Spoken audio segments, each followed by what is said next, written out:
Now on Denver 7 News at 5 a.m., Ukraine's president is appealing to Congress today to help his country. He's already made similar pleas to Canada's parliament. Please stop the bombing. How many more cruise missiles have to fall on our cities until you make this happen? We have a preview of his speech as President Biden prepares to announce more aid. Starting today, your Uber ride or Eats order is going to cost you more, but one driver says the new surcharge is a big help to combat higher gas prices. We're all very happy about that. I think a lot more drivers would have dropped off the platform. This morning, we're taking a 360 in-depth look at other ways to bring down the price you pay at the pump. And he's not officially a part of the team yet, but Russell Wilson is already making a mark in Denver. How he's giving back to Broncos country ahead of his big introduction. Both Wilson and his wife here in Denver. The introduction expected to happen around 2 this afternoon. Thanks for joining us. I'm Nicole Brady. And I'm Jessica Crawford. Enjoy the mild temps while they last. A big change is coming this afternoon, including more snow. Lisa? It's going to be a little different early tomorrow. The drive on Thursday is going to look a lot different than what we're seeing right now. Already starting to see some wet weather out on the western slope. We're under a Denver 7 weather action day as this next storm approaches. A little increase in cloud cover here this morning, here along the I-25 corridor, but everything at this point is dry and quiet. As far as temperatures go, it's not going to be as warm as yesterday. Still pretty mild, though. We'll be at right around 50 degrees by noon, hitting highs during the early afternoon and then getting cooler from there. When we do start to see some precipitation with temperatures like this afternoon, it's going to start off as rain and then switch over to snow tonight. We've got Erie and Boulder both at 51 today, Highlands Ranch 52, 30s and 40s just off to the west, 45 in Evergreen. Coming up, we're going to take a look at all of the winter weather alerts going into effect later today. Heavy snow for pockets of the Front Range. I'll show you how much we're expecting by Thursday afternoon, Katie, coming up. So wet roads for this evening's commute, and tomorrow could get a little bit slick and slushy, especially over our bridges and overpasses. This morning, though, all is dry, as you can see. To take a live look over the Denver metro area from the map, we do have a traffic shift in our lanes on I-70 eastbound that will occur today.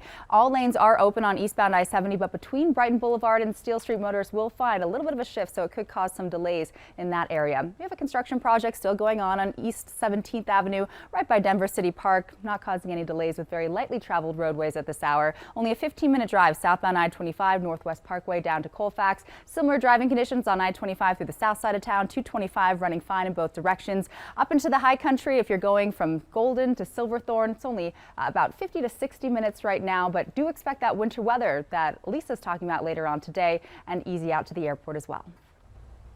Katie, thank you. In 2 hours, Ukraine's president will address Congress. He's expected to ask lawmakers to do more to stop the Russian invasion. Colette Bordelon joins us now in the studio. And Colette, we know President Biden will be speaking shortly after this today. No doubt he will be watching the president's address closely. Yeah, and I think one of the biggest questions, Nicole and Jessica, is whether or not Zelensky will be putting pressure on the president to have NATO impose a no-fly zone.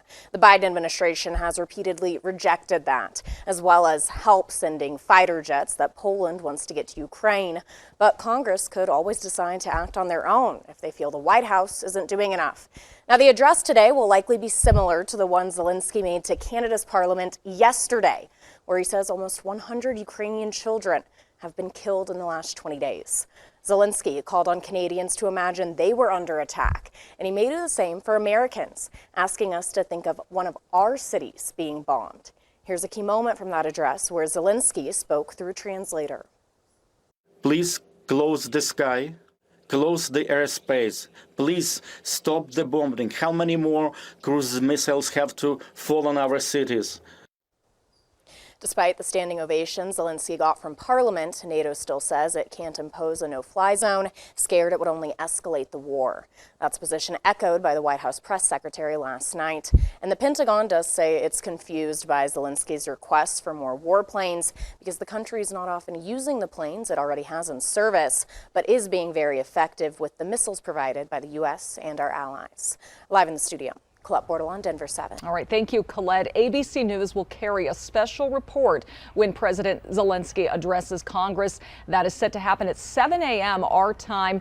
We'll continue our local news, weather, and traffic coverage over on our sister station, Local 3. Meanwhile, President Biden is set to announce $800 million in new military assistance to Ukraine. It includes anti-tank and anti-aircraft weapons. He's set to speak around 9:45 our time. The funding is part of a nearly $14 billion aid package to Ukraine that was included in a government spending bill the president signed yesterday. Russian rockets and missiles are still doing significant damage across Ukraine. Bombs have hit residential neighborhoods, hospitals, and other civilian targets. Kyiv is under a mandatory curfew that lasts until tomorrow morning. A source tells ABC News the Russian onslaught could intensify even more. The International Court of Justice will rule on Ukraine's allegations that Russia planned genocide. Ukraine filed the complaint shortly after the invasion started. Russia missed a hearing last week on those allegations. If the International Court rules in favor of Ukraine, it could order Russia to stop its military activity and compensate Ukraine for damages. The problem, though, is that the court relies on the United Nations for enforcement, and Russia can veto any actions. Overall, looking for ways around the higher gas prices that we're seeing, including rideshare companies. Yeah, starting today, if you take an Uber, you will be charged an extra fee. The company is adding the fee to offset those higher gas prices its drivers are paying. So this morning, we're taking a 360 in-depth look at what is being done to try and lower these prices. The push for more local oil production, the amount of oil Colorado already produces, what it takes to drill new wells in our state, and how much our local refineries can actually produce. First, here's a look at the current average price per gallon in Colorado. We've stayed at $3.97 for the past several days, but that's still 60 cents more than what we're paying at this time last month. Denver 7's Veronica Acosta starts our team coverage. And Veronica, you spoke to an Uber driver struggling to make ends meet with these higher prices. So if you were banking on hopping onto an Uber to help you save some money on those rising gas prices, you may want to rethink that for a quick minute. And that's because Uber is one of the rideshare systems that's now going to be adding that surcharge because of those rising gas prices. So you mentioned it. We spoke to someone who's going through this, and not only will there be that surcharge for your Uber ride, though, there's also going to be one for your Uber Eats delivery if you were planning on grabbing one anytime soon. So here's exactly what that surcharge is going to be. Riders are going to be paying 45 to 55 cents per trip that's with Uber, and then Uber Eats deliveries, those will be tacked on an extra 35 to 45 cents extra.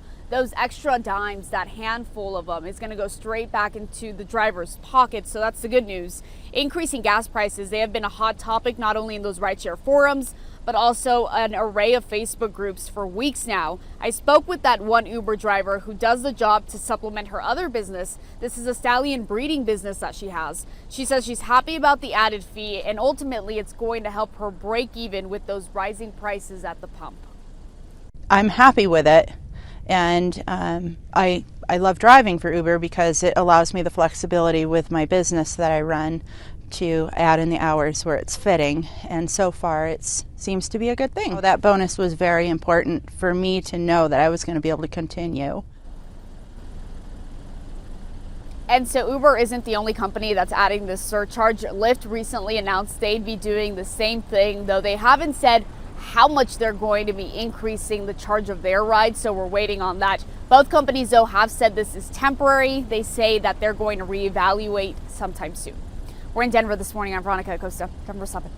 All right, thank you, Veronica. Well, this morning, Colorado Republicans will announce a resolution in support of more domestic oil and gas production. Colorado already ranks 5th in the U.S. for oil, and we checked. The U.S. is already the top oil producer in the world.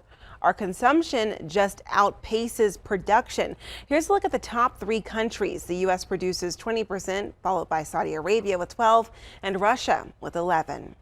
While increasing Colorado's oil output seems like a simple solution, it's not that easy.